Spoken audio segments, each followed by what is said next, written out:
آپ کو بتاؤں کہ ایک انڈیا کے بہت بڑے نقاد نے کہا کہ دنیا کا سب سے بڑا شاعر اقبال ہے. اندازہ کرو, انڈیا کا بندہ کہہ رہا ہے.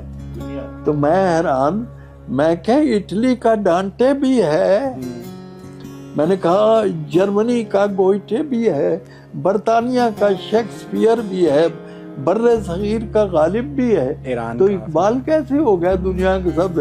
تو پھر سمجھ میں آ گئی بات کہ وہ جس کتاب کا ترجمان ہے وہ سب سے بڑی کتاب ہے. اندازہ کیجیے, وہ کہتا ہے گر دلم آئینہ بے جوہر, اگر میرے دل کے آئینے میں کوئی جوہر نہیں, ور بحرفم غیر قرآن مزمرس, اگر میری باتوں میں نے قرآن سے ہٹ کے بات کی ہے کوئی, تو حضور سے کہہ رہا ہے روز محشر خار و رسوا کن مرا, قیامت کے دن مجھے رسوا کر دیجئے.